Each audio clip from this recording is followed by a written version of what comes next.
वासुदेवाय। ओम नमो भगवते वासुदेवाय। ओम अज्ञानतिमिरन्धस्य ज्ञानाञ्जनशलाकया चक्षुरुन्मिलितं येन तस्मै श्रीगुरुवे नमः। श्रीचैतन्यमनोभीष्टं स्थापितं येन भूतले स्वयं रूपः कदा मह्यं ददाति स्वपदान्तिकम्। वन्देऽहं श्रीगुरो श्रीयुतापदकमलं श्रीगुरून् वैष्णवांश्च श्रीरूपं साग्रजातं सहगण रघुनाथामृतं त्वं सजीवं साद्वैतं सावधूतं परिजनसहितं कृष्णचैतन्यदेवं श्रीराधाकृष्णपादान् सहगणललिता श्रीविशाखान्वितांश्च श्रीकृष्णचैतन्य प्रभु नित्यानन्द श्री अद्वैत गदाधर शिवासादि गौरभक्तवृंद। हरे कृष्णा कृष्णा कृष्णा हरे हरे, हरे राम राम राम हरे हरे। हरे कृष्णा हरे कृष्णा। तो अभी दामोदर मास शुरू हुआ है, इसलिए संदर्भ के अंदर मैं सोचा कि हम लोग कार्तिक मास महत्व क्या है थोड़ा इसके बारे में हम सुने, और शाम को संडे है तो दामोदर अष्टकम के बारे में हम सुनेंगे। दोनों कवर हो जाएगा। तो अभी जो मास चल रहा है वो है कार्तिक मास। हमारा गुजरात में नहीं है, गुजरात में अभी आसो मास चल रहा है, मगर खास करके उत्तर भारत के अंदर, उत्तर भारत गुजरात महाराष्ट्र छोड़कर बाकी जगह पे जो पूर्णिमा के बाद नया मंथ चालू होता है, और गुजरात महाराष्ट्र में अमावस्या के बाद नया मंथ चालू होता है। तो मोस्ट ऑफ सब भारत के अंदर तो अभी कार्तिक मास की शुरुआत हो गई है, और ये चतुर्मास का आखिरी मास है। तो चतुर्मास पालन करना होता है, उसमें ये अंतिम मास जो है वो है कार्तिक मास। खास करके ये मास जो है वैष्णव के लिए बहुत महत्वपूर्ण है,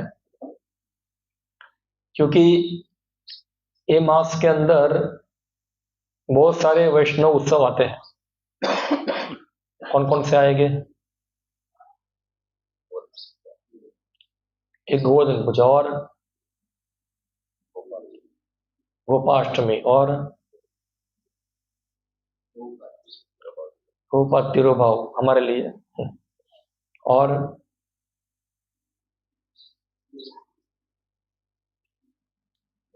दिवाली, तुलसी विवाह हमारा फेस्टिवल नहीं है, पुष्टि मार्ग का है। और आज कौन सी तिथि है? छठ। परसों बहुलाष्टमी। क्या है बहुलाष्टमी? पता है सबको? नहीं पता? ये सब वैष्णव दिग्दर्शिका हमको कंठस्थ होनी चाहिए। क्या है बहुलाष्टमी? क्या महोत्सव है? राधा कुंड अपीयरेंस डे, राधा कुंड का प्रागट्य दिन। कल गया नरोत्तम दास ठाकुर का तिरुभाव दिवस, कल था। आज बहुलाष्टमी है, सॉरी थोड़े दिन, 2 दिन के बाद आएगी अष्टमी।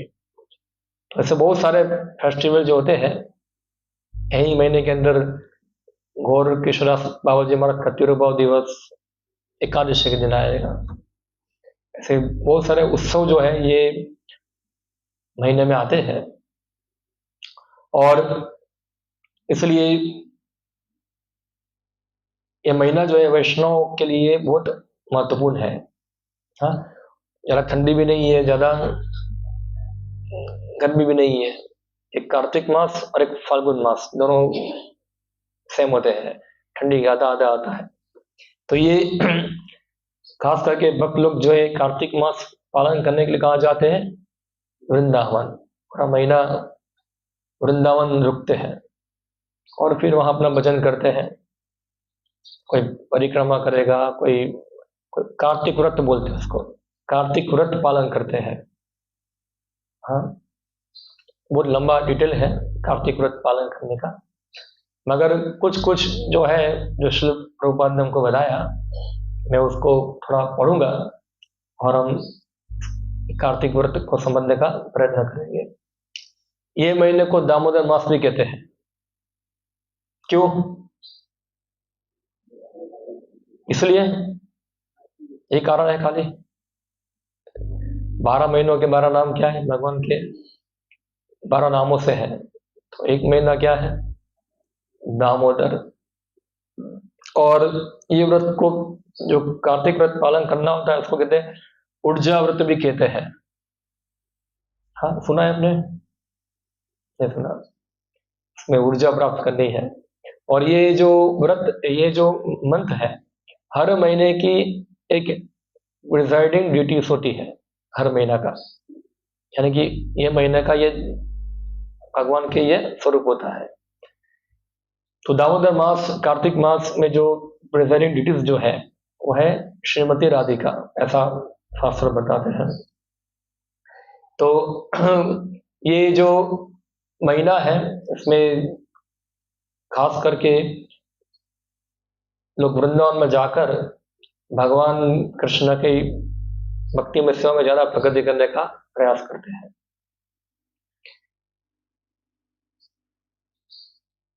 तो ये कार्तिक महत्व जो है वो आता है हरि भक्ति विलास के अंदर।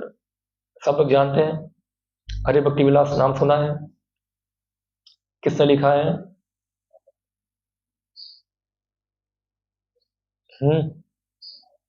नहीं पता? कौन बताएंगे? नहीं पता है हम लोगों को? आप कौन से वैष्णव है? गौड़ीय वैष्णव या तो फिर कौन से वैष्णव है? सनातन गोस्वामी। और ये हरि भक्ति विलास क्या है? जैसे हम लोगों ने पढ़ा, एक पुस्तक है हमारी भक्ति रसाम सिंधु, किसने लिखा है? विभु गोस्वामी। वो गौड़ीय वैष्णव के लिए क्या है? पूरा भक्ति का व्यावहारिक निर्देशन। भक्ति क्या है और भक्ति क्या के अंग क्या क्या है और भक्ति रस क्या क्या है, ये जो पूरा वर्णन जो है किसमें है? भक्ति रसामृत सिंधु के अंदर। तो हम देखेंगे प्रभु गोस्वामी जब भक्ति रसामृत सिंधु लिखा तो उसमें उन्होंने भक्ति अंगों का वर्णन करना चालू किया। तो कितने प्रकार के भक्ति की अंगों का वर्णन किया उन्होंने? 64। उसमें पहला अंग क्या है?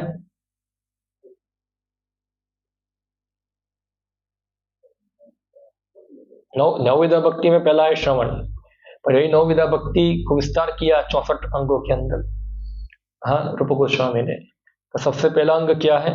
नवदा, ये 64 अंगों के भक्ति के अंदर आप लोग पढ़ा नहीं? भक्ति रसम सिंधु ये महीने में तो खास पढ़ना चाहिए। तो 2-2 बार पढ़ो, 3-3 बार पढ़ो उसको, ये महीने के अंदर खास। भक्ति रसम सिंधु क्या है? पहला अंग आदो गुरु आश्रय। क्या है? आदो गुरु आश्रय। तो याद आया कि नहीं आया? बहुत सारे भक्तों ने तो भक्ति शास्त्र किया है इसके ऊपर सब लिख के भूल गए अभी आदो गुरु आश्रय क्या है? सिर्फ सब अंग याद होना चाहिए। आदो गुरु आश्रय, फिर नहीं, नेक्स्ट क्या होता है? नेक्स्ट अंग कौन सा है? नहीं, आदो गुरु आश्रय, उनको सदधर्म पृच्छा, दीक्षा, फिर शिक्षा, ऐसे ऐसे ऐसे अलग अलग अंग आगे बढ़ते हैं। 64 प्रकार के अंग बताए हैं उसमें से चैतन्य महाप्रभु जो है 5 अंग महत्वपूर्ण बताए, आप सब जानते हैं 5 जो है। तो ये जो उसमें रूप गोस्वामी जो है बताते हैं कि 64 अंगों का मैं केवल सिद्धांत बता रहा हूं। क्या बता रहा हूं? उसका जो विस्तार है वो सनातन गोस्वामी ने कहा लिखा है, हरि भक्ति विलास के अंदर। मैं केवल यहाँ संक्षिप्त में विवरण दे रहा हूं। और इसके बारे में हम देखते हैं कि रूपा जी लिखते हैं, जैसे पहला अंग है आदो गुरु आश्रय, तो गुरु का आश्रय ग्रहण करना। अब ये क्या है, एक सिद्धांत है भक्ति में। पहला अंग क्या है, आदो गुरु आश्रय। अभी इसकी डिटेल जानना है, उसका विस्तार जानना है हमको, कि गुरु कौन है, शिष्य कौन है, कैसे गुरु के पास जाना है, क्या करना है, क्या नहीं करना है, कैसे पहचान पाएंगे, इस सब डिटेल कहां मिलेगा हमको, हरि भक्ति विलास के अंदर। ऐसे हर अंगों की डिटेल जो है वो कहां मिलती है, हरि भक्ति विलास के अंदर। जैसे मंदिर है, मंदिर बनाना है तो मंदिर कैसे बनाना है, उसका डिटेल कहां मिलेगा हमको, हरि भक्ति विलास के अंदर। और ऐसे रूप गोस्वामी बता, सुबह भक्तों को उठना है, मंगलाती जाना है, सुबह उठ के करना क्या है, स्नान कैसे करना है, सब डिटेल कहां मिलेगी हमको, हरि भक्ति विलास के अंदर। इसलिए जो हरि भक्ति विलास जो है वैष्णव के लिए क्या है, वैष्णव स्मृति। क्या है ये, जैसे हम देखते हैं कि धर्मशास्त्र होता है जिसमें व्यक्ति क्या धर्म पालन करना है वो बताया जाता है। ऐसे वैष्णव को कौन कौन से धर्म पालन करने हैं, तो ये क्या है, वैष्णव स्मृति हरि भक्ति विलास है। उसमें अलग अलग महोत्सव भी आते हैं, तो महोत्सव कैसे पालन करना है उसका विवरण भी कहाँ होगा, हाँ हरि भक्ति विलास के अंदर। जैसे जन्माष्टमी मनाना है तो उसमें क्या क्या करना है हमको, कैसे जन्माष्टमी का महोत्सव मनाना है, उसका डिटेल कहां से मिलेगा हमको, हरि भक्ति विलास। उसी प्रकार से दामोदर मास जो है उसको कैसे पालन करना है, उसका दामोदर मास पालन करना चाहिए, सब रूप गोस्वामी संक्षिप्त में बताया, खाली आपने पढ़ा होगा तो पढ़ा है भक्ति रसायन सिंधु, बस उसका डिटेल कहां मिलता है हमको, हरि भक्ति विलास के अंदर। तो हरि भक्ति विलास में जो है वो सनातन गोस्वामी ने उसको कंपाइल किया, और साथ साथ गोपाल भट्ट गोस्वामी वो भी उसके अंदर दोनों साथ में मिलकर उसको कंपाइल किया। और सनातन गोस्वामी ने जो बुक कंपाइल किया उसके ऊपर उन्होंने कमेंट्री भी किया, टीका भी किया। इसका नाम है दिग्दर्शनी टीका। क्या है इसका नाम है, दिग्दर्शनी टीका। जैसे हम सुनते हैं व्यासदेव ने क्या लिखा, वेदांत सूत्र, खुद का ही सूत्र खुद लिखा, और खुद उसके ऊपर क्या कर रहे हैं, अभी टीका कर रहे हैं। कौन से रूप में, भागवतम के रूप में। तो यहां उस प्रकार से जो सनातन गोस्वामी जो है खुद उन्होंने दिग्दर्शनी टीका लिखी और खुद उन्होंने हरि भक्ति विलास से कंपाइल किया। तो ये जो है उसमें ये कार्तिक महत्व आता है हरि भक्ति विलास के अंदर, भक्ति विलास के अंदर। तो हम थोड़ा उसको पढ़ते हैं। तो हरि भक्ति विलास के अंदर ये कार्तिक महत्व, ऐसा नहीं कि सनातन गोस्वामी ने अपना कोई मत लिखा है, उन्होंने भी कहां से लिया, नाना शास्त्र विचारिने को निपुणो सद्धर्म संस्थापको। क्या किया उन्होंने, जैसे रूप गोस्वामी ने भक्ति रसायन सिंधु लिखा, उन्होंने कोई अपना मत लिखा है, तो अलग अलग शास्त्रों से उन्होंने निकालकर उसको सिस्टमेटिक क्या किया, कंपाइल किया। जैसे ये जो कार्तिक महत्व है वो आता है स्कंद पुराण में और पद्म पुराण के अंदर, हाँ जो 18 पुराणों में से पुराण है, और वहां से उन्होंने कुछ लोग निकाले और इस प्रकार से एक पूरा कार्तिक महत्व जो है हमको बताया है।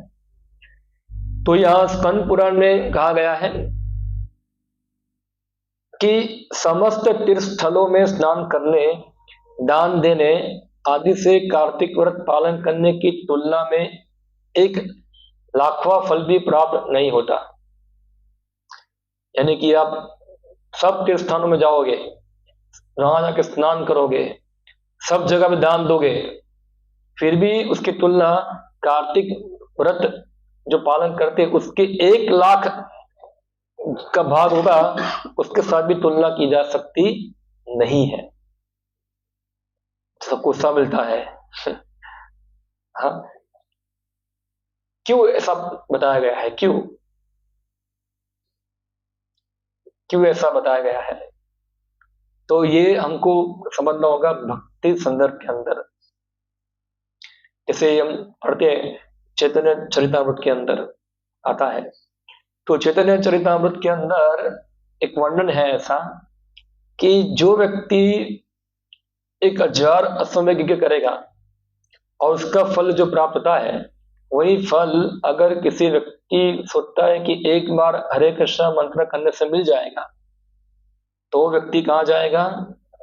नरक में जाएगा। क्यों ऐसा बताया गया? क्यों क्यों ऐसा बताया गया?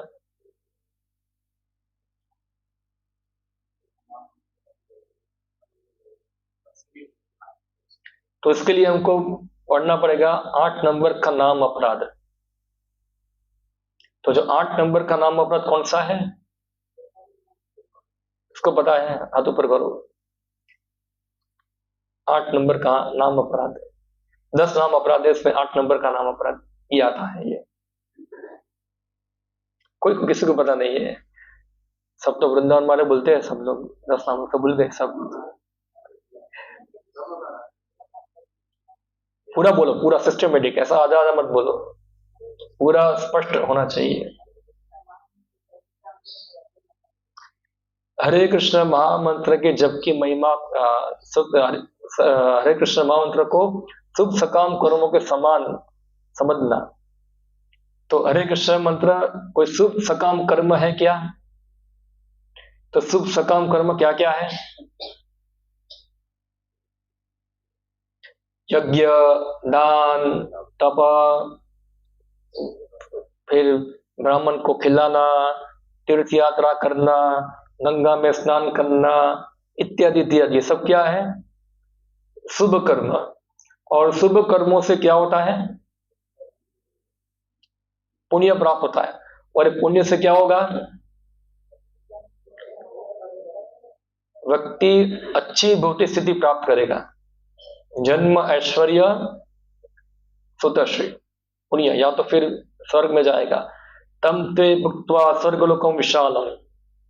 हाँ, गीता में भगवान बताते हैं ऐसा। यही त्रयी धर्म अनुप्रपन्ना काम कामानुलभन्ते। हाँ, गीता के अंदर भगवान कृष्ण बताते हैं त्रय धर्म, यानी कि धर्म, अर्थ और काम। तो ये त्रय धर्म। तो जो सोचता है कि हरे कृष्ण महामंत्र का जप जो है उससे मुझे क्या मिलेगा? पुण्य मिलेगा। मैं नाम जप करता हूं, उससे क्या होगा? पुण्य होगा, और उससे मेरी भौतिक स्थिति क्या हो जाएगी? अच्छी हो जाएगी। मेरा सब दुख चला जाएगा, मेरी सब परेशानी चली जाएगी, और मुझे क्या मिलेगा? शांति मिलेगी। ओम शांति। तो इस प्रकार की भावना में जो हरे कृष्ण मंत्र का जप करता है उसको शुभ पुण्य फल मानकर, तो वो क्या है? नाम अपराध है। क्यों नाम अपराध है? कि हरे कृष्ण महामंत्र जो है, कृष्ण खुद है। वो कौन है? कृष्ण नाम और कृष्ण दोनों क्या है? अभिन्न है, दोनों अभिन्न है। और जो पुण्य कर्म है वो क्या है? सब भौतिक है, और भगवान क्या है? आध्यात्मिक है। तो कैसे आप भौतिक वस्तु को इक्वल करेंगे आध्यात्मिक वस्तु के साथ?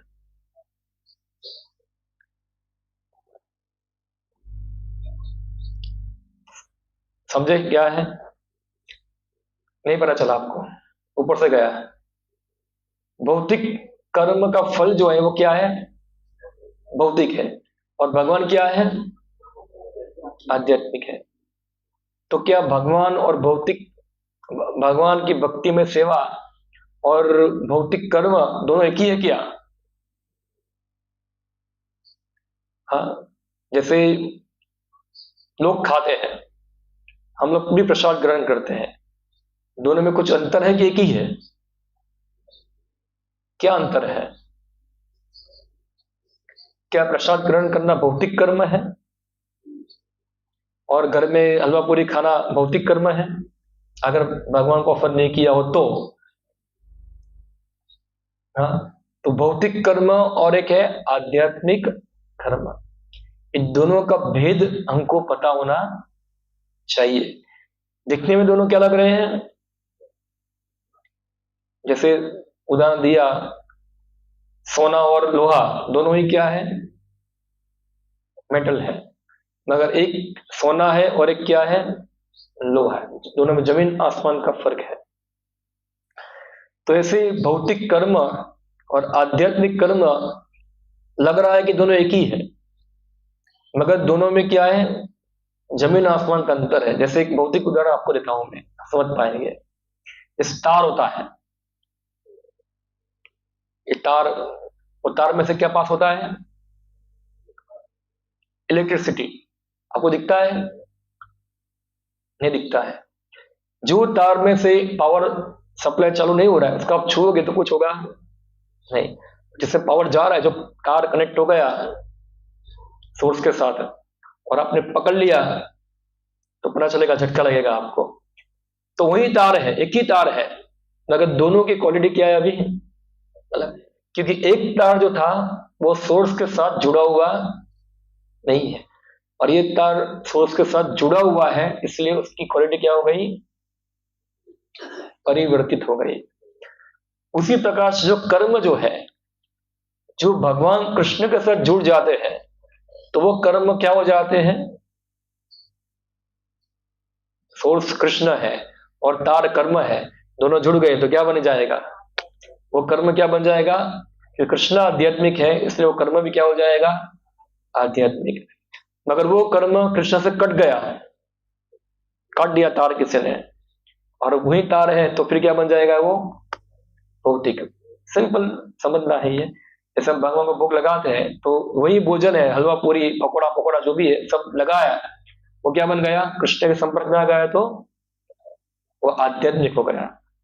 और वही पकौड़ा अंदर चला गया तो क्या हो गया, वो भौतिक हो गया। फर्क ये है आध्यात्मिक कर्म और भौतिक कर्म के अंदर। उसी प्रकार से जो शुभ सकाम कर्म जो है, तीर्थ यात्रा करना, दान देना, व्रत पालन करना, इत्यादि इत्यादि, ये सब क्या है, ये सब सोर्स के साथ जुड़े हुए हैं। उसका सोर्स जुड़ा हुआ नहीं है, तो क्या बन जाएगा, ये भौतिक कर्म। इसलिए बताया है कि जो कार्तिक महीने में जो व्रत पालन करते हैं, अभी कार्तिक व्रत क्या है, कार्तिक व्रत जो है वो है भक्ति के अंग। क्या है वो, भक्ति के अंग है।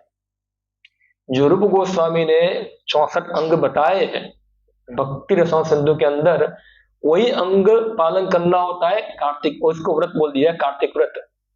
जैसे 64 अंग में एक अंग है सुबह उठना, ब्रह्म मुहूर्त में उठना, मंगल आरती में जाना, भगवान का शिव विग्रह का दर्शन करना, उसको प्रणाम करना, उसकी परिक्रमा करना, उसको दीप दिखाना, तुलसी की पूजा करना, उसकी परिक्रमा करना, ये सब क्या है, भक्ति के अंग है ये। अभी ये भक्ति के अंग क्या है, क्योंकि उसका संबंध जो है वो भगवान कृष्ण के साथ है, इसलिए ये सब क्या है, आध्यात्मिक क्रियाएं हैं। क्या ये आध्यात्मिक क्रियाएं हैं। बाकी जो लोग गए, कोई हरिद्वार में जाके स्नान किया, कोई गाय को खिलाया, कोई व्रत पालन किया, कोई यज्ञ किया, वो किया, ये सब जो क्रियाएं हैं वो डायरेक्टली भक्ति के अंग नहीं है, वो इनडायरेक्ट है, कर्मकांड है ये। कर्मकांड है। इसलिए जो कर्मकांड जो है वो कभी भक्ति की तुलना में आ सकते नहीं है। तो यहाँ तो 1 लाख बताया, 1 लाख भी क्या कभी तुलना में नहीं आ पाएगा। इसलिए चैतन्य चरितामृत के अंदर बताया ऐसा कि कोई 1000 अश्वमेध यज्ञ करेगा, 1000 अश्वमेध यज्ञ यानी क्या, सोचो एक अश्वमेध करने में कितना पापा लग जाता है। एक अश्वमेध यज्ञ करना यानी कि उसके लिए राजा चक्रवर्ती होना चाहिए, कितना पुण्यशाली राजा होना चाहिए, और पूरे दुनिया पे विजय प्राप्त करना, और कितना बड़ा यज्ञ, कितना बड़ा खर्चा, खाई कितना घी चाहिए उसके अंदर, टन टन घी चाहिए, घी तो कोई फैक्ट्री में ऐसे आएगा नहीं, तो उसके लिए क्या चाहिए, बहुत सारी गाय चाहिए, बहुत सारा दूध चाहिए, बहुत सारे दूध में से घी बनाने वाले चाहिए। अभी सभी घी चला जाए यज्ञ में, लोग खाएंगे क्या, तो और एक्सेस घी चाहिए इतना, पूरी दुनिया से घी उठाया जाता है कितने सालों तक स्टोर किया जाता है उसको, कुआ बना बना कर। अभी हमारा राजभोग बनाने में 1 किलो घी चला जाता है, हम कुछ जाते हैं यहाँ। हाँ, वो तो वहां तो पूरा घी के कुएं भरे होते हैं, जो 2 साल 3 साल तक घी उसको खाली क्या करना है, स्वाहा स्वाहा करना है। कितने ब्राह्मण चाहिए निपुण। हाँ, अगर थोड़ा ये त्रुटि हो गया, फिर से करो, सब हटा दो फिर से प्रारंभ करो पूरा यज्ञ, कोई त्रुटि होनी चाहिए नहीं। ऐसे एक बार हुआ, ऐसे कितनी बार करना है, 1000 बार करना है। सोचो 1000 में से कितनी बार त्रुटि होगी, कम से कम एक यज्ञ में 2-3 बार हो तो 2-3 बार फिर से इसको रिवाइव करना पड़ेगा। तो 1000 अश्वमेध यज्ञ करने में क्या, तो उसका कितना पीढ़ी चला जाएगा। हाँ, कोई 1000 अश्वमेध यज्ञ करेगा, जो उसको पुण्य मिलेगा, वो सोचता है कि वही पुण्य हरे कृष्ण मंत्र खाली एक बार बोल दिया और मिल गया, वो कहाँ जाएगा, नरक जाएगा। तो यानी कि ये बताना चाहते हैं कि कभी भौतिक कर्मों की तुलना भगवान की भक्ति से की जा सकती नहीं है, क्योंकि भक्ति है संपूर्ण आध्यात्मिक क्रिया है, और बाकी सब जो है क्या है, वो भौतिक है। ये शरीर और आत्मा दोनों को हम तुलना कर सकते हैं। शरीर क्या है, नश्वर है, जबकि आत्मा क्या है, सनातन है। तो कैसे हम शरीर और आत्मा को एक रूप मानेंगे, एक नहीं है। इसी प्रकार से भौतिक कर्म सब क्या है, नश्वर है, और आध्यात्मिक कर्म क्या है, सब शाश्वत है। तो ये फर्क हमको समझना है। इसलिए यह बताया है कि जो तीर्थ स्थानों में स्नान करेगा, दान देगा, वो सब, वो कार्तिक वर्ष की तुलना में 1 लाख फल भी प्राप्त नहीं होता है उनको, 1 लाख में फल भी प्राप्त नहीं होता है। तो ये फर्क हमको समझना है। क्लियर, ऊपर से जा रहा है क्या है भौतिक कर्म, क्या है आध्यात्मिक कर्म। ओके, फिर पद्म पुराण में बताते हैं 12 महीनों में से कार्तिक मास भगवान को सर्वाधिक प्रिय है। इस मास में यदि कोई भगवान विष्णु की थोड़ी सी भी पूजा करता है, तो कार्तिक मास उसे भगवान विष्णु के दिव्य धाम में निवास प्रदान करते हैं। कैसे समझेंगे उसको, तो जो 12 महीना भगवान विष्णु की पूजा करता नहीं है, बराबर, जैसे यहाँ बहुत सारे भक्त हो गए, बच्चे हो गए, जो 12 महीने कुछ करते हैं, खाली एकादशी में कभी भी आ जाते हैं, उठ गए तो, या थोड़ा एकादशी में माला घुमा दिया, कुछ भी कर दिया, तो ऐसे भक्तों की बात हो रही है। यानी कि जो कनिष्ठ अवस्था में है, जो भक्ति में उनकी श्रद्धा इतनी नहीं है, उनकी श्रद्धा जो है कर्म कांड में श्रद्धा है जिनकी, तो ऐसे बताया गया है कि जो ये महीने के अंदर भगवान विष्णु की पूजा करेगा, हाँ, उसको भगवत धाम में निवास प्रदान होगा। तो यानी कि एक महीना में भगवान विष्णु की पूजा कर लो, बाकी 11 महीना क्या करो, टीवी देखकर गेम खेलो, आपको भगवत धाम मिल जाएगा। ऐसा है ये, हाँ, ऐसी चीज है कि मुझे 11 महीना कुछ करने की आवश्यकता नहीं है, मैं खाली कार्तिक महीने के अंदर विष्णु की पूजा कर दूंगा। इसमें लिखा है कि जो कार्तिक महीने में थोड़ी सी विष्णु पूजा करता है, उनको भगवत धाम मिल जाता है। तो क्या है ये, कैसे समझेंगे हम लोग। तो ये जो समझना है हमको, एक उदाहरण देके समझाता हूं आपको मैं। गीता में भगवान कृष्ण बताते हैं, क्या श्लोक है 2nd चैप्टर के अंदर, नेहाभिक्रमो नास्ति, फिर प्रत्यवायो न विद्यते, फिर स्वल्पस्य मप्यस्य धर्मस्य त्रायते मतो भया। इसका अर्थ क्या है, अर्थ भी आना चाहिए, खाली श्लोक नहीं, अर्थ भी पता होना चाहिए।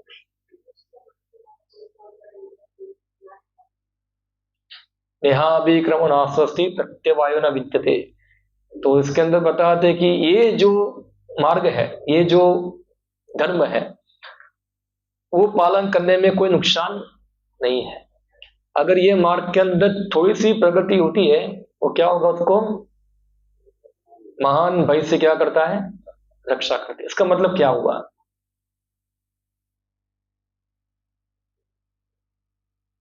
इसका मतलब क्या होगा, देखो जैसे मैंने बताया भौतिक कर्म है और आध्यात्मिक कर्म है।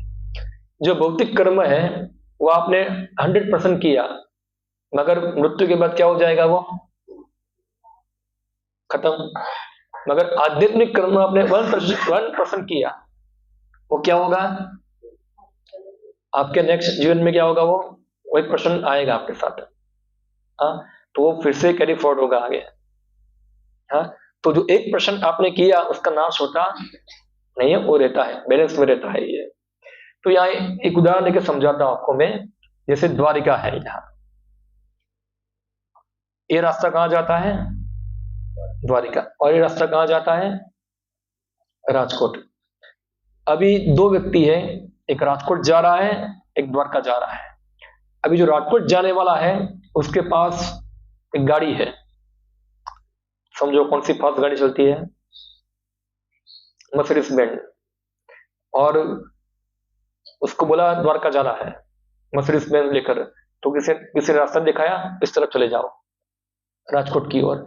और वहां 180 की स्पीड पे जा रहा है वो द्वारका पहुंच पाएगा, हाँ नहीं पहुंचेगा। और इस तरफ एक व्यक्ति जा रहा है, वो चल के जा रहा है, वो एक स्टेप भी आगे बढ़ा, वो एक स्टेप भी क्या है, द्वारका के नजीक पहुंचा है। और व्यक्ति दूर जा रहा है, वो भटक गया है, वो क्या है। तो जैसे हमने सुना ना कछुआ और ससला की कहानी, वो एक स्टेप भी आगे बढ़ा है मगर एक स्टेप सही डायरेक्शन में बढ़ा है, वो भटक गया नहीं है। तो यहाँ बताया कि जो व्यक्ति कार्तिक मास में भगवान विष्णु की पूजा करता है वो सही डायरेक्शन है, वो क्या है, सही स्टेप है। तो बाकी जो 11 महीने में किया है वो सब क्या है सब रॉन्ग डायरेक्शन है ये। मगर ये महीने में जो भी कुछ किया है वो क्या है, सही डायरेक्शन है। तो एक स्टेप बढ़ा, सेकंड स्टेप बढ़ा, 3 स्टेप बढ़ा, तो एक स्टेप तो क्या हो रहा है उसका, कम हो रहा है, कम हो रहा है। एक दिन क्या होगा, वो पहुंच जाएगा, आधे तो कल पहुंच जाएगा। जहां पहुंचा है वो तो उसका परमानेंट है, वहां से पीछे तो आने वाला नहीं है, आगे ही जाना है, पीछे आना नहीं। तो एक स्टेप भी आगे गया है, वो स्टेप क्या है, वो सामने गया है, पहुंचा है उधर। तो उसी प्रकार से जो भक्तियुक्त कर्म है वो कार्तिक महीने में जो भक्ति अंग पालन होता है, व्यक्ति पालन कर, जैसे कि दीप दान करना। एक उदाहरण देता हूं मैं। अभी भगवान की आरती रोज करनी होती है, बराबर। और जो लोग कभी आरती नहीं करते हैं वो क्या करते हैं, दामोदर महीने में आकर क्या करेंगे, दीप घुमाएंगे भगवान को। हाँ, तो दीप घुमाएंगे, तो उन्होंने क्या किया, आरती किया भगवान का। तो ये जो अंग पालन किया भक्ति का, वो नाश होगा नहीं, तो ये उनके अकाउंट में आ गया। तो धीरे धीरे क्या होगा, इसकी सुकृति बढ़ती है। तो हम देखते सुकृति चतुर्विधा भजन्ते माम जना सुकृति अर्जुन। तो ये अज्ञात सुकृति और ज्ञात सुकृति और अज्ञात सुकृति दोनों सुकृतियां काम करती है। चाहे अज्ञान में हमसे भक्ति अंग पालन हो जाए और ज्ञान में भक्ति अंग पालन हो जाए, दोनों ही क्या है, सुकृति। और दोनों ही क्या करती, दोनों ही सुकृति हमको एक एक स्टेप कहां बढ़ाती है, आगे। तो जो भक्ति अंग पालन करने का उद्देश्य क्या, अल्टीमेट परिणाम क्या है, भक्ति कहां जाएगा, भगवत धाम जाएगा ना मैं तो इसलिए यहां बताया कि जो थोड़ी सी पूजा करता है वो क्या प्राप्त करता है, भगवत धाम प्राप्त करता है। कैसे, एक एक स्टेप धीरे धीरे आगे बढ़ेगा वो। ऐसा नहीं कि एक स्टेप आगे बढ़ गया और ये भगवत धाम पहुंच गया, ऐसा है पर जो भी एक स्टेप बढ़ा है वो क्या है, परमानेंट बढ़ा है, वो पीछे अभी आना है, पीछे आएगा नहीं, वो आगे ही जाएगा। बाकी जो भौतिक कर्म है वो सब क्या है, सब खत्म हो जाए। आप पढ़ लिख कर बहुत मेहनत किया, आप डॉक्टर बन गए, इंजीनियर बन गए, मृत्यु के बाद क्या होगा, आपको जब पैदा हो गए तो डिग्री सब पेट में आएगी, निकल कर बाहर निकलेगी उल्टी कर डॉक्टर था, सब डिग्री आएगी साथ में, आपको फिर से स्कूल जाना पड़ेगा, फिर से लिखना पड़ेगा, एक A B C क ख जो भी है सब क्या है, आपको शुरुआत करनी पड़ेगी। मगर जो भक्ति अंग है जो आपने पालन किया है, हाँ, वो एक बार आ गया तो वो बचपन से या तो हर जन्म में क्या रहता है, साथ में रहता है, वो खत्म होता नहीं है। तो एक स्टेप हमेशा आगे बढ़ता रहता है ये। तो एक दिन क्या हो जाएगा, वो धीरे धीरे आगे बढ़कर भगवत धाम पहुंच जाएगा। क्लियर ये चीज है। तो ये यहाँ बता गया पद्म पुराण के अंदर महत्व। कार्तिक महीने में मात्र एक दीपक अर्पित करने से भगवान कृष्ण प्रसन्न हो जाते हैं। बाकी महीने में प्रसन्न होते नहीं है, होते हैं, ये महीने में ज्यादा प्रसन्न होते हैं। जैसे जन्माष्टमी में भगवान विशेष महोत्सव है, तो ये महीना भी क्या विशेष भक्ति के लिए उत्सव है ये। तो जो लोग कुछ नहीं करते हैं उनके लिए क्या है, ये तो बहुत है। जो रोज करते हैं उनके लिए क्या है, कोई विशेष नहीं उनके लिए, क्योंकि वो तो रोज ही पालन कर रहे हैं, ये चीज को तो प्रसन्न हो जाते हैं। भगवान कृष्ण ऐसे व्यक्ति का भी गुणगान करते हैं जो दीपक जलाकर अन्यों को अर्पित करने के लिए देता है। हे ऋषियों में श्रेष्ठ, कार्तिक मास में भगवान हरि की महिमा का श्रवण करने वाला व्यक्ति सैकड़ों लाखों जन्मों के कष्टों से मुक्त हो जाता है। तो हम लोग भागवतम खाली कार्तिक महीने ही पढ़ते हैं, बाकी महीने में क्या करते हैं, हम लोग टीवी देखते हैं। ये महीने में भागवतम पढ़ना चाहिए, ऐसा है, कार्तिक महीना है। बाकी महीने में क्या करो, बंद कर रख दो। तो यहाँ लिखा है कि जो कार्तिक महीने में भगवान हरि की महिमा सुनता है वो सैकड़ों जन्मों के कष्ट से मुक्त हो जाता है। यानी कि क्या, अज्ञात सुकृति क्या हुई, चालू हो गया। क्योंकि भगवान की महिमा सुनने से ही अपने आप क्या हो जाएगा, कष्ट दूर होना चालू हो जाएगा। श्रृणुताम शकता कृष्णा, फिर पुण्य श्रवण कीर्तन, फिर हृदयेषु भद्राणि विदुनोति श्वसता नष्ट प्रायेषु भद्रेषु नित्यम भागवतम श्रवय भगवती उत्तम श्लोके भक्तिर्भवति नैष्ठुकी। तो नित्यम भागवतम सेवया है। तो ये जो महिमा, भगवान की महिमा सुनने से अपने आप कष्ट क्या हो जाते हैं, कम हो जाते हैं। तो एक महीना भगवान की महिमा सुना तो सब कष्ट क्या हो गए, मुक्त हो गए। एक महीने के बाद भगवान की महिमा सुनना बंद कर दिया तो फिर क्या, फिर से कष्ट आ जाएंगे, फिर से क्या होगा, कष्ट आ जाएंगे। तो फिर क्या करना पड़ेगा, उपाय क्या है, नष्ट पायेषु भद्रेषु नित्यम भागवत सेवा।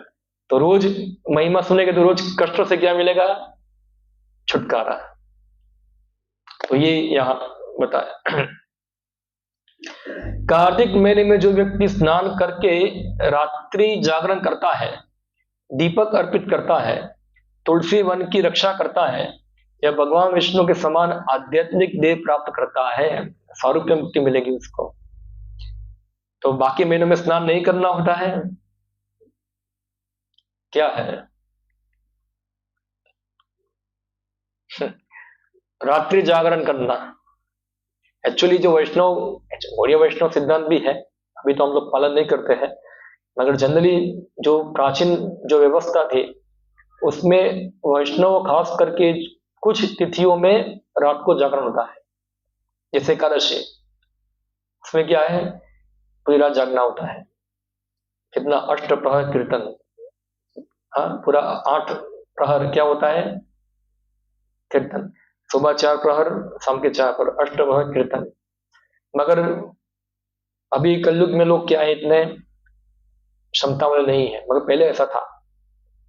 हर भी गाँव में कुछ जगह पे इस ट्रेडिशन फॉलो होता होगा कि एकादशी में पूरा दिन कुछ खाना नहीं है। पहले तो कुछ लोग पानी भी नहीं पिएंगे, और ऐसा नहीं खाना है पानी नहीं पीना है तो फिर घर जाके सो जाना है, ऐसा भी नहीं है। वो अपना नित्य कर्म जो होगा वो चलता रहेगा साथ साथ जो है। और फिर रात को सब लोग क्या होते हैं, विशेष भक्ति करते हैं, तो रात को लंबा समय कीर्तन करेंगे या भागवत पाठ होगा लंबा, सुबह तक चलेगा। और फिर बाद में मंगला आरती कर फिर सब लोग प्रार्थना कर कर अपने अपने काम में लग जाएंगे, कोई सोता भी नहीं है। ऐसा ही वो पहले चलता गांव में चलता होगा ऐसा, क्या अभी यहाँ जामनगर में चलता है। अब देखो भाई, पर वैष्णव पद्धति वाला चलता नहीं है, उल्टा सीधा चलता है। जैसे अब देखो, अभी रात को हम लोग सो जाते कई बार, पूरी रात कीर्तन चलता रहता है, आजू बाजू पूरा लाउड स्पीकर की आवाज आता है कई बार। हाँ, पूरी रात चलता रहता है। हाँ, तो ये जागरण होता है। अभी ये जागरण का भी तरीका अलग कर दिया है। पहले भगवान का महिमा पढ़कर जागरण करते थे, अभी टाइम पास करना है तो क्या करेंगे, कुछ गेम खेलेंगे, पत्ता खेलेंगे, फिल्म देखेंगे, ऐसे ही करते हैं जागरण। ऐसे ही करते, जन्माष्टमी में खास करके जागरण करना होता है, तब लोग ऐसे ही टाइम पास करते हैं, क्योंकि उनके पास कोई खाना पीना कुछ नहीं, तो टाइम जाता नहीं जल्दी, ऐसा है, टाइम रुक जाता है। तो क्या करना पड़ेगा उनको, टाइम पास करने के लिए कोई गेम खेलेंगे, चलो पत्ता खेलते हैं, ये खेलते हैं, वो खेलते हैं। तो ये इस प्रकार की जागरण की बात नहीं हो रही है, तो पूरा पाप कर्म है। हाँ, तो ये है। ओके। पद्म पुराण में कहा गया है कि अपनी आर्थिक स्थिति के अनुसार हर व्यक्ति को चाहिए कि भगवान के विभिन्न उत्सवों एवं समारोहों को अवश्य मनाए। तो जितने भी वैष्णव उत्सव है, माधव तिथि, हाँ, जितनी भी माधव तिथि है, उस सबको खूब उत्साह से और खूब खर्च करके बनाना चाहिए। हाँ, जितनी भी तिथियां आती है वो। तो यहां ऐसा लिखा है। इन सर्वाधिक महत्वपूर्ण उत्सव में एक उत्सव है ऊर्जा व्रत। यह कार्तिक मास में मनाया जाता है। इस उत्सव में विशेषतया वृंदावन में दामोदर रूप में भगवान के अर्चा विग्रह की पूजा का विशेष कार्यक्रम होता है। दामोदर का संदर्भ है अपनी माता यशोदा द्वारा कृष्ण को रस्सी से बांधा जाना। कहा जाता है कि जिस प्रकार भगवान दामोदर अपने भक्तों को अत्यंत प्रिय है, उसी प्रकार दामोदर मास अर्थात कार्तिक मास में उन्हें अति प्रिय है। कार्तिक मास में ऊर्जा व्रत के समय मथुरा में भक्ति करने की विशेष संस्कृति की जाती है।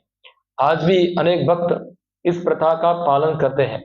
वे मथुरा या वृंदावन में पूरे कार्तिक मास में भक्ति करने के उद्देश्य से वहां जाकर ठहरते हैं।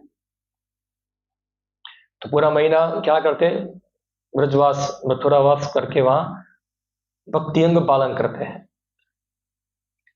तो जैसे फॉर एग्जाम्पल जो मंदिर में रहते हैं भक्त लोग हैं, जैसे कई बार हमारे गुरु महाराज बताते हैं, वो श्रवण कीर्तन कैंप होता है ना, हाँ, उसमें क्या होता है, पूरा मॉर्निंग प्रोग्राम, कथा, प्रसादम, ये सब होता है रेगुलर। अभी जो लोग मंदिर में रहते हैं या मंदिर के नजीक में रहते हैं, वो लोग तो डेली ये चीज फॉलो करते हैं, तो उनके लिए कुछ नया होता है नहीं है। जो लोग कुछ नहीं करते उनके लिए क्या होता है, एक बहुत बड़ा क्या डोज होता है। हाँ, एक मजा आ गया क्योंकि उसने कभी किया ही नहीं है, पूरा मॉर्निंग प्रोग्राम उसने कभी जीवन में किया नहीं है। तो अभी ये महीने में करने को मिलेगा, या तो कार्तिक मास में जाएगा वृंदावन मथुरा, तो वहां व्रत पालन किया है तो सब मॉर्निंग प्रोग्राम पालन करना होगा। तो क्या होता है, कितना अच्छा है, तो थोड़ा उसको नया लगेगा, कुछ थोड़ा चेंज लगेगा। मगर जो लोग रोज करते हैं, यानी कि ये क्या है कि वहां किया, अभी घर पे आके रोज करो, मथुरा में किया, वृंदावन में किया, अभी घर पे आके रोज को। ऐसा नहीं है कि वृंदावन में पूरा एक महीना कार्तिक मास पूरा भक्ति किया, अभी बाकी घर में आके 9 बजे उठो, बस एक महीना कर दिया, भक्ति हो गया सब। ये तो ये इसका अर्थ नहीं है, ये अर्थ नहीं। ये अर्थ क्या है कि उसमें उसको प्रेरित करने के लिए, उसको क्या करने के लिए, जैसे हम देखते हैं ना कोई गाड़ी होती है, उसका सेल लगता नहीं है तो क्या करना पड़ता है, धक्का मारना पड़ता है।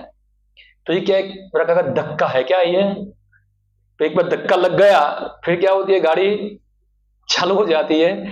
तो धक्का तो लगाना पड़ेगा ना, तो ये धक्का लगता है पहला ये, तो अभी धक्का लगा दिया, आगे जाके फिर बंद पड़ गया वहां जाके, तो ये नहीं है ऐसा, वो गाड़ी कंटिन्यूस चलती रहती है। तो कार्तिक मास क्या एक प्रलोभन है धक्का लगाने के लिए, कि तुम आओ करो, तुमको ये लाभ होगा। तो लाभ जब तक दिखेगा नहीं तब तक कोई करेगा नहीं। तो उसको लाभ दिखाया जाता है, देखो इतना करने से इतना लाभ होगा, इतना लाभ, तो वो करेगा। तो धीरे धीरे क्या लग जाएगा, उसको धक्का लगेगा और गाड़ी क्या हो जाएगी, चालू हो जाएगी।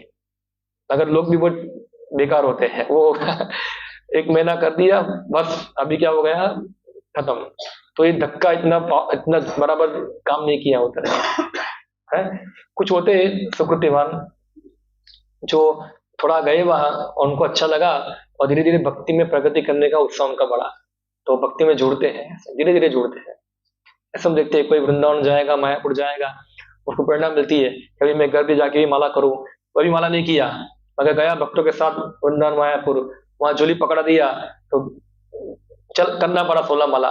तो अभी घर जाके भी क्या करेगा, वो कुछ चालू कर देगा, अभी कुछ प्रेरणा मिलती है। तो अगर वो वहां ही छोड़ दिया तो फिर क्या हुआ, वो इतना लाभ नहीं हुआ। ठीक है, पद्म पुराण में कहा गया है कि भगवान भक्त को मुक्ति या भौतिक सुख तो दे सकते हैं, किंतु भक्तगण कार्तिक मास में मथुरा में रहकर कुछ भक्ति कर लेने पर ही भगवान की शुद्ध भक्ति प्राप्त करना चाहते हैं। तात्पर्य यह है कि भगवान उन सामान्य व्यक्तियों को भक्ति नहीं प्रदान करते जो भक्ति के विषय में निष्ठावान नहीं है, किंतु ऐसे निष्ठा रहित व्यक्ति भी यदि कार्तिक मास में विशिष्ट मथुरा मंडल में रहकर विधि पूर्वक भक्ति करते हैं तो उन्हें भगवान की व्यक्तिगत सेवा प्राप्त होती है। ये भक्ति रसों में बताया है। तो ये देखो, यहाँ मैंने बताया उस प्रकार से ही है, ये सामान्य लोगों की बात हो रही है जिनकी निष्ठा नहीं है।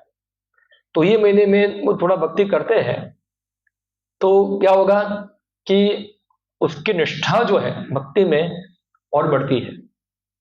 क्या आपको अनुभव है, आप लोग कभी इतने पहले निष्ठावान भक्त नहीं थे? निष्ठावान भक्त यानी कि जो भक्ति के अंगों को अपनी निष्ठा से पालन नहीं कर रहे, जैसे कि 4 माला कर रहे थे, 3 नियम पालन कर रहे थे, चाय पी रहे थे, वो सब कर रहे थे, या तो फिर ऐसे ही थोड़ा गाड़ी गाड़ी चल रहा था और आप कभी वृंदावन मायापुर घूमने के लिए गए और वहां आपको थोड़ा भक्ति भक्ति किया आपने उधर, और फिर आपको लगा नहीं ये चीज करना चाहिए मुझे, अभी मुझे इसको गंभीरता से करना। ऐसा हुआ है किसी को, अनुभव है ऐसा? हाँ, ऐसा होता है। तो इसका कारण बताया यहाँ कि एक तो की भगवान की विशेष कृपा, हाँ भगवान की विशेष कृपा जो ये महीने के अंदर ऐसे सामान्य भक्तों को मिलती है कि उससे उनकी निष्ठा बढ़े। पर हर भक्तों को हर साल सामान्य रह के रहना चाहिए नहीं, एक बार सामान्य हो गया फिर हर बार सामान्य भक्त रहेगा नहीं, वो तो फिर भक्ति निष्ठा उसकी बढ़ेगी आगे। तो ये अर्थ उसका हमको समझना है इधर।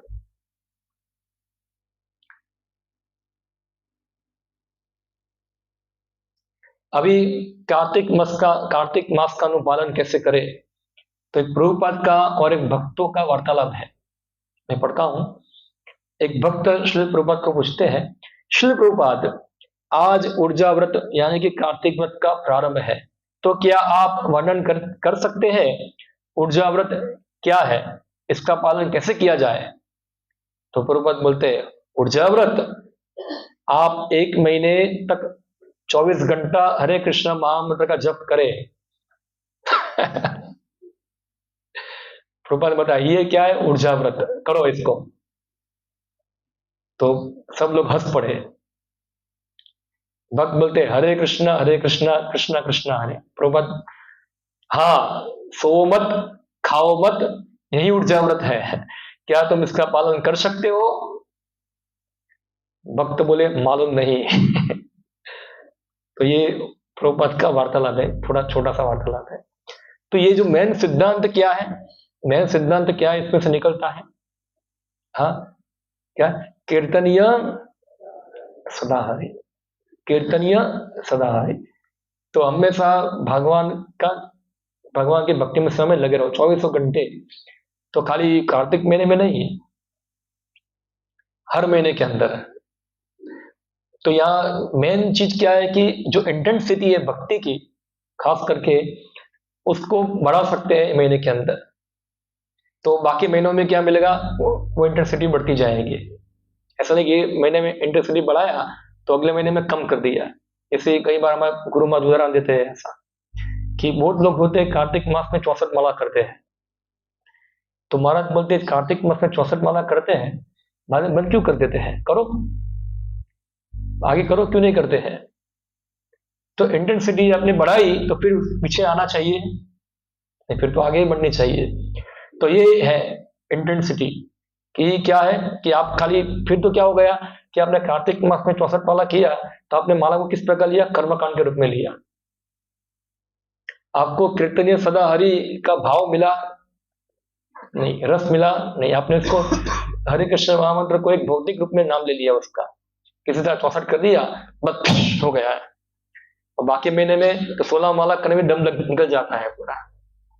तो यानी कि एक फिक्स नंबर राउंड जो है, तो 16 माला जो है हमारे आचार्यों ने हमारे लिए क्या किया है, फिक्स किया है। और साथ साथ श्री प्रभुपाद ने हमारे लिए बहुत सारी जिम्मेदारी भी दी है हमको, सेवा की, पूरा इस्कॉन हमारे सिर पे डाला है पूरा। हाँ, प्रचार करना, मंदिर मंदिर है, मंदिर की सेवा है, प्रचार, मंदिर भी प्रचार के लिए ही है ये। हाँ, तो सब सेवाओं में इंटेंस से लगना, क्या है इंटेंस। अभी जिसके पास कुछ भी काम नहीं है करने के लिए, कुछ नहीं करना है, वो क्या करे, वो 64 माला करे। जाओ वृंदावन में, वहां क्या करो, 64 माला करो, मगर क्या करो, वहां खाओ मत, सो मत। क्या खाओ, खाली खिचड़ी खाओ बिना नमक की, 1 महीने तक, खाली एक ही टाइम। हाँ, एक ही टाइम खाओ खाली, तो नींद भी कम आएगा, क्योंकि खाना क्या हो जाएगा, कम हो जाएगा, नींद नहीं आएगा। तो ये करो, फिर तुम 64 माला करो, 64 माला करो, पूरा 12 घंटा भागवतम पढ़ो, या तो फिर परिक्रमा करो, जो भी करना है तुम इस प्रकार टाइम निकालो अपना, जो भी है। तो ये जो है ऐसा, जिनके लिए कुछ गुरु आदेश नहीं है तो वो लोग कर सकते हैं करना, मगर जिनके लिए विशेष कार्यक्रम है, जो आदेश हमारे लिए है, प्रभुपाद ने हमारे आदेश दिया है, तो हमारे लिए प्रभुपाद का ऑर्डर पालन करना क्या है, ज्यादा महत्वपूर्ण है हमारे लिए, वो हमारे लिए ज्यादा महत्वपूर्ण है। हाँ, इसलिए देखते हैं, जैसे कई बार हमारे गुरु महाराज बोलते हैं, मुझे बहुत इच्छा होता है वृंदावन में आने की, रह रहने की, मगर फिर भी मैं यहाँ 3 दिन के बाद चला जाता हूँ वापस। क्यों? कुछ मुझे लगता है कि प्रभुपाद को वृंदावन से बाहर रहकर ज्यादा प्रसन्न कर पाऊंगा यहाँ रहने से ज्यादा। तो यानी कि जिनके पास कुछ करने के लिए नहीं है, कुछ जिम्मेदारी नहीं है, जिन्होंने ये हरे कृष्ण आंदोलन जो चल रहा है, चैतन्य महाप्रभु की मूवमेंट चल रही है, वो मूवमेंट के अंदर कोई ठोस जिम्मेदारी लेते नहीं है, तो उनके लिए क्या है, ये कार्यक्रम अच्छा है, वो घूमे फिरे ऐसे सब करते रहे, ऐसे भक्ति में रहेगा कम से कम।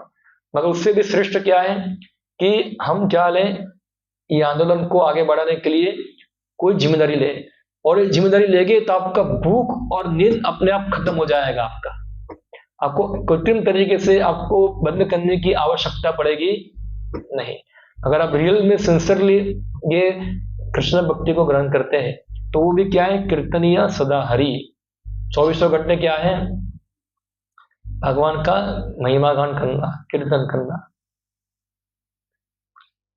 मगर हम देखते हैं यहाँ एक हफ्ते भी हम जिम्मेदारी ले पाते हैं नहीं है। इतना भी ले लें, मैं कई बार बताता हूँ, जितने हमारे रस भक्त हैं, खाली 1 हफ्ते के अंदर, खाली 1 हफ्ता, खाली में 1 दिन वो भगवान कृष्ण को दे दिए, पूरा जाम लोगों को मिला के रख देंगे, ऐसा है। खाली वो इतना दे, खाली क्या दे, 1 दिन। सोचो, यहाँ तो 24 घंटे की बात हो रही है। तो जो लोग कुछ करते नहीं है, उनके लिए क्या है, जाओ 1 महीना छुट्टी ले लो, क्या करो, रहो वहां जाकर और अनुभव करो आध्यात्मिक सिद्धि क्या होती है। इससे उसका भौतिक आसक्ति है वो क्या होगा, कम होगा, भौतिक आसक्ति कम होगा, तो कम से कम धीरे धीरे एक स्टेप आगे आएगा। तो ये इसका प्रयोजन है। ये थोड़ा बहुत बहुत बाकी अभी तो 2-3 पेज ही हुआ है, उसमें इसमें किसी को कोई प्रश्न है तो पूछ सकते हैं मुझे, कोई आपका कोई डाउट है, प्रश्न है तो पूछ सकते हैं। ओके।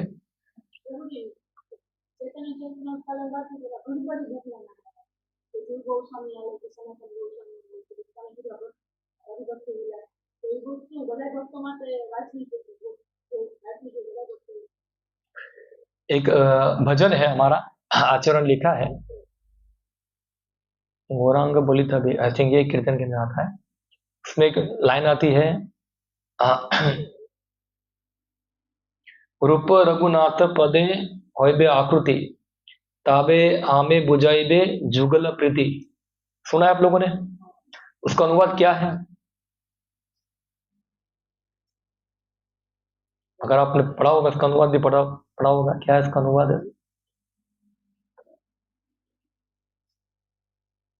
कौन बताएंगे?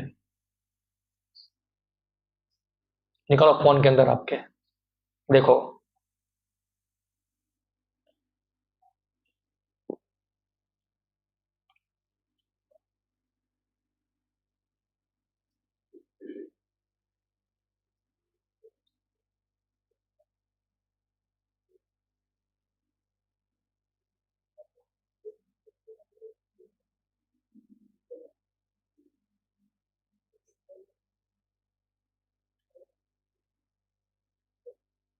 मिला?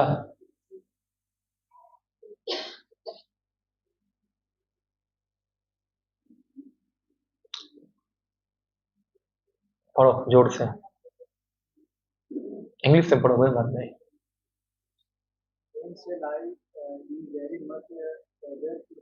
ईगर, नॉट एगर, प्रोनाउंसिएशन गलत है, ईगर।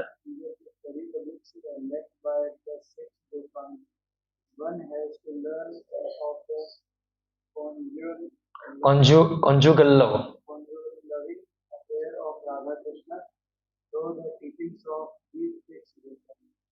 तो यहाँ ये कीर्तन जो गा रहे हैं वो कौन है? नरोत्तम दास ठाकुर। और क्या बता रहे हो? कब मैं एक गोस्वामियों के द्वारा रची गई जो ग्रंथ है उसको पढ़ने के लिए आतुर होगा, कब मेरे अंदर आतुरता आएगी इसके अंदर, तब जाकर मैं राधा कृष्ण की जुगल कृति को मैं समझ पाऊंगा।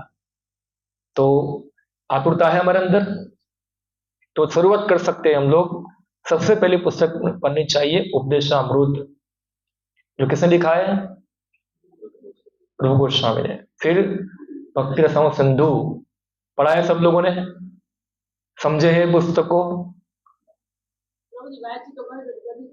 हाँ, तो ये सब पढ़ना चाहिए। उपदेशामृत पढ़ो। पहला ही श्लोक आता है उपदेशामृत में, वाचो वेगम मनसा क्रोध वेगम जीवा वेगम उदरपस्थ वेगम, सब वेग जो है कंट्रोल करना। उसके बाद नेक्स्ट श्लोक आता है, अत्याहार प्रयास प्रजल्प नियमाग्रह जन संघर्ष नौल्यम च षड्भिर्भक्ति विनिश्चति।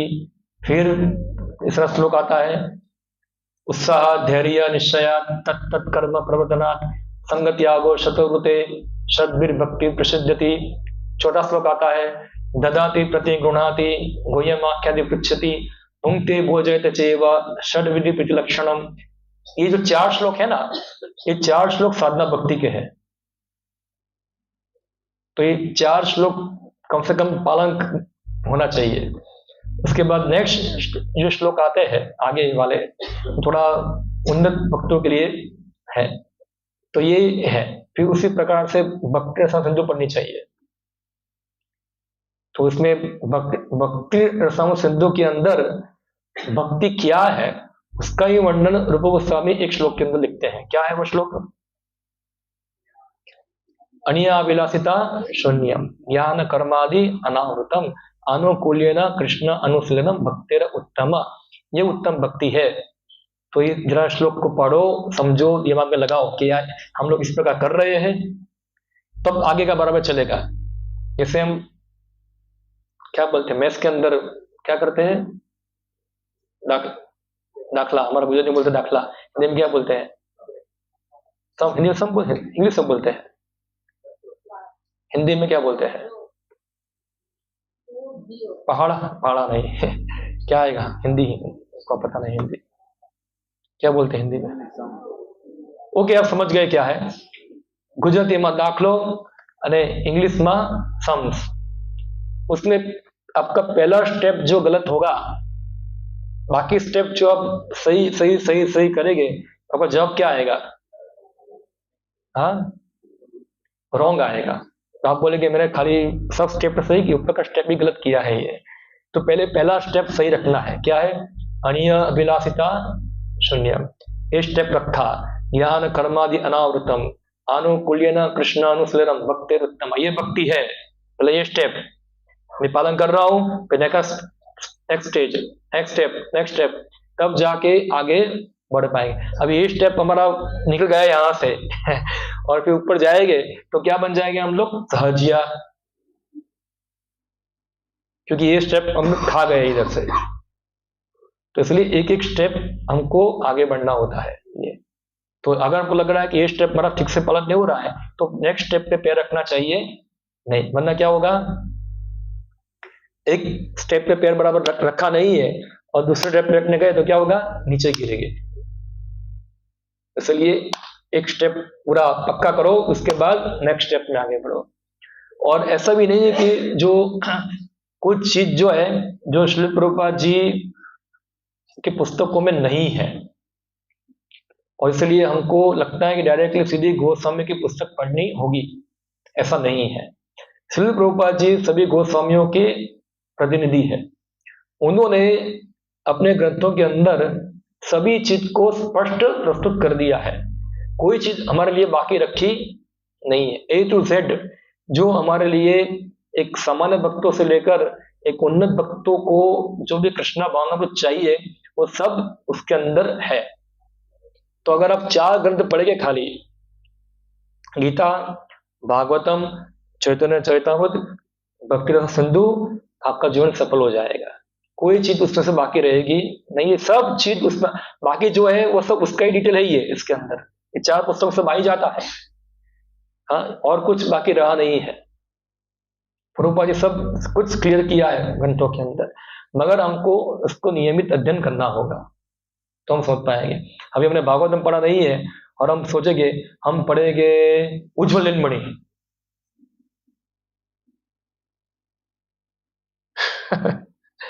तो क्या होगा फिर? या तो हमने कुछ और कोई पुस्तक वृंदावन में जाके लेके आ गए हैं कोई, मुझे भी याद भी नहीं सब पुस्तक कितनी सारी ग्रंथ है। कौन से ग्रंथ रूप गोस्वामी लिखे हैं? हंसदूत और चैतन्य भागवत तो सामान्य भक्तों के लिए है, मगर जो गोस्वामी की पुस्तक है सब बड़े बड़े ग्रंथ है जो, हाँ नहीं, वैष्णव टीका है, ये टीका है, पुस्तक नहीं है कोई, टीका है। हंसदूत, दान केली कमोदिनी, फिर ऐसे उज्ज्वल नीलमणि है, वैसे बहुत सारी पुस्तक है जो रूप गोस्वामी लिखी है, जो रस आचार्य है, जिसमें जुगल प्रीति का वर्णन है। तो ये सब तो चैतन्य चरितामृत में, भागवतम में है ऑलरेडी, ऐसा कुछ नया नहीं है इसके अंदर, ऑलरेडी सब है। मगर अगर हमारा स्टेप पहला गलत है तो क्या होगा? हम नीचे गिरेंगे। तो हमको पहले तो ये स्टेप पक्का करना पड़ेगा। अनिय अभिलाषिता शून्य, यहाँ हम है स्थित नहीं है तो कैसे होना है? तो भक्ति के नियम पालन करो। रूप गोस्वामी ने साधना भक्ति बताई है, साधना भक्ति के रूल है, वो रूल फॉलो करो। रूल फॉलो करने से धीरे धीरे हमारे अंदर भौतिक विषयों के प्रति अनासक्ति और भगवान के प्रति आसक्ति होगी, तब नेक्स्ट स्टेप आगे आएगा। तो स्टेप बाय स्टेप बढ़ना होता है ना, डायरेक्ट जंप मारेंगे तो क्या होगा? फिर गिर जाएंगे। अभी हम लोग तो साधना भक्ति के नियम भी पालन नहीं कर पाते हैं, तो फिर कैसे हम आगे बढ़ेंगे? तो जो साधना भक्ति का नियम पालन करेंगे वो, उसका परिणाम क्या होगा? वो जल्दी अनिय अभिलाषा संयम हो जाएंगे और फिर वो आगे बढ़ेंगे। ठीक है, ओके। और कोई प्रश्न किसी का विषय के ऊपर? ओके, थोड़ा इतना डिफिकल्ट नहीं है, कुछ सरल है। हमारे लिए कार्तिक व्रत को विशेष नहीं है, खास करके जो जो दीक्षित भक्त हैं उनके लिए, मगर हाँ, एक चीज कर सकते हैं कि एक ऐसा कुछ चीज पालन करना चाहिए जो हमको लग रहा है कि हमारी वीकनेस है ये, तो हमको ये दूर करने के लिए बोलना चाहिए। जैसे किसी व्यक्ति की आदत है निंदा करने की, तो उसको क्या करना चाहिए कि मैंने किसी भक्तों की निंदा करूंगा नहीं, सबका गुणगान ही गाऊंगा। तो 1 महीना निंदा करना बंद करेगा तो 11 महीने वही करेगा, निंदा नहीं करेगा वो। तो ये प्रारंभ होगा यहाँ से। मेरा सुबह मंगला जी उठता नहीं हूं, तो सुबह मंगला जी उठने का प्रण लेता हूं मैं अभी, तो उठेगा तो पूरा जीवन उठेगा, ऐसा है। मैं 16 माला करता नहीं हूं, तो मैं 16 माला करूंगा तो पूरा जीवन 16 माला करेगा। हाँ, या तो फिर मेरी कुछ आदत है खराब, उसको मैं छोड़ना है, जो भक्ति के अनुकूल नहीं है, तो उसको त्यागना है मुझे। मेरी चाय पीने की आदत है, या मेरी आदत है रोज 10 घंटा सोने की आदत है, तो अभी मैं कम सोऊंगा। या तो मेरा ज्यादा खाने की आदत है, शरीर की आवश्यक ज्यादा खाता हूं, थोड़ा कम खाऊंगा। तो ये इस प्रकार जो भक्ति के अनुकूल है वो चीज को आप ग्रहण कर सकते हैं, तो वो फिर धीरे धीरे हमारे प्रैक्टिकल जीवन में भी आ जाएगा। हाँ, स्वाभाविक हो जाएगा हमारे लिए, कृत्रिम तरीके से नहीं हो पाएगा। हाँ, प्रैक्टिकली होगा। तो इंटेंसली कर सकते हैं। अगर किसी के पास समय है ज्यादा ज्यादा ये है, तो अपनी माला भी ज्यादा कर सकते हैं। फिर माला ज्यादा किया तो फिर कार्तिक महीने के बाद कम करना नहीं है, फिर इसको और आगे बढ़ाना है। हाँ, तो और कोटा बढ़ना चाहिए। फिर क्यों कम कर दिया? प्रभुपाद जी बताए मिनिमम 16 करो कीर्तन सदारी, मगर जिसके पास सेवाएं है ज्यादा तो फिर वो सेवा करे, वो सेवाओं में लगे और मिनिमम 16 राउंड करो। और सेवा करते करते साथ में क्या बोलो, हरे कृष्णा कृष्णा कृष्णा हरे हरे, हरे राम राम राम हरे। वो 16 वो माला के बराबर ही है, वो उसमें कोई फर्क नहीं है दोनों में। हाँ, वो एक ही है।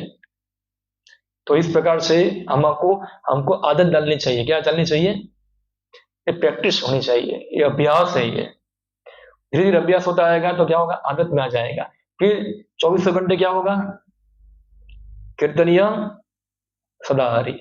हम सो भी जाएंगे तो भी क्या होगा, कीर्तनिया सदाहरी। ऐसा नहीं कि आप सो गए तो हरि को भूल गए, कृष्ण को भूल गए, वो चलता रहेगा, क्योंकि हमने आदि से आदत लगा दी है। अभी हमारी गलत आदतें हैं, वो हमको निकालनी है।